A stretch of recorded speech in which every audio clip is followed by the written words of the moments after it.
taking Bitcoin in isolation of, putting all the other assets aside, we believe Bitcoin disrupts gold.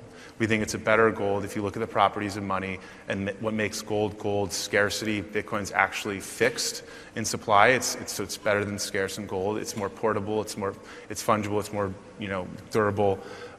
It sort of equals or better gold across the board. So if you look at a $100 billion market cap today, now last week it might have been more like 200, but so it's actually a buying opportunity. We think that there's a potential appreciation of 30 to 40 times because you look at the gold market today, it's a $7 trillion market. And so a lot of people are starting to see that.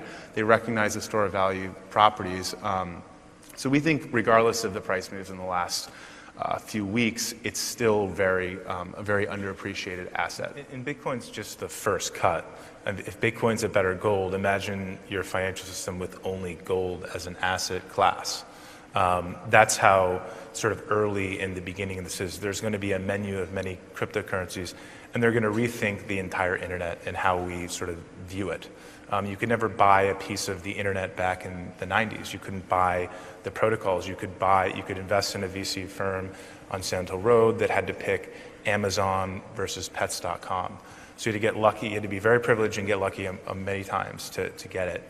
Now you can just buy a piece of the protocol. So buying Bitcoin is like a call option on the entire Bitcoin ecosystem.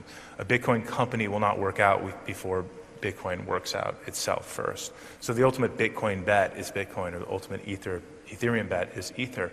And you're basically buying a piece of the racetrack. And you're not picking, Seabiscuit. Doesn't matter who wins as long as the races are running.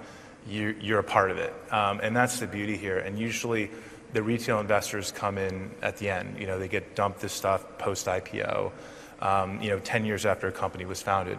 Now retail has been the ones who have been there first. And actually Wall Street is completely asleep at the wheel and late to the game. Silicon Valley has actually completely missed it too. People in Silicon Valley and the companies have maybe personally got it. Some VCs have personally invested in coins, but they structurally were unable to had to invest in C Corps. And so buying gold or buying Bitcoin is not something they do, but the partners were investing their own money. And Silicon Valley very much missed cryptocurrency because they want to miss it. It's not good for the centralized application layer, the FANG companies that sit on top of the internet. Cryptocurrencies actually decentralize that, pull it all down to the layer below, the protocol layer, and the value actually accrues to the people who buy into and use and build the network. Not one company, there's not a headquarters of Bitcoin or Ethereum. These are networks that are decentralized and owned by, in a very democratic way, the users of them.